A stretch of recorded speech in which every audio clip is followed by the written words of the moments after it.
আমাদের দেশে অনেক রোগীরা আছে যারা পেটে ব্যথার জন্য বছরের পর বছর ধরে সে গ্যাস্ট্রিক ওষুধ খাচ্ছে, ওমিপ্রাজল, প্যান্টোপ্রাজল, এসোমিপ্রাজল সে খাচ্ছে।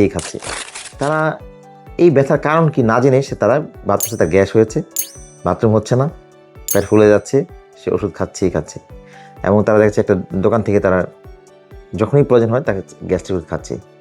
আপনারা কি জানেন এই ওষুধগুলো কেন অনেক লং টার্ম খেলে কী হতে পারে?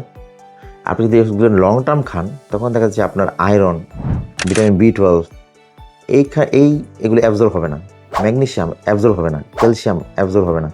তখন কিন্তু আপনার জন্য রক্ত শূন্যতা হতে পারে, ক্যালসিয়ামের জন্য আপনার বোনস ক্ষয়ে যেতে পারে। তাই ইভেন এরকম দেখা যায় তার কিডনি ফেলিওর হয়, লং টার্ম খেলে কিডনি নষ্ট হয়ে যায়, যেটা বলে আমরা ইন্টেস্টাইনাল নেফ্রাইটিস হয়। এবং এখন অনেক সময় দেখা যায় অনেক সময় গ্যাস্ট্রিক কার্সিনোমা হয়। সো আমরা কিন্তু এই নিজে কখনোই পেটের ব্যথার জন্য এই গ্যাস্ট্রিক ওষুধ লং টার্ম খাবো না।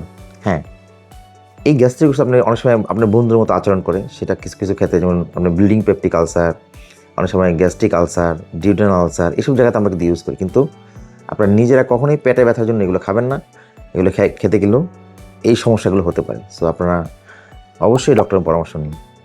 এবং আপনার যদি এই ভিডিওটি ভালো লাগে অবশ্যই শেয়ার করে দিবেন এবং আপনার কোনো কোশ্চেন থাকলে অবশ্যই আমাদের কমেন্টস বক্সে লিখবেন। ধন্যবাদ সবাইকে।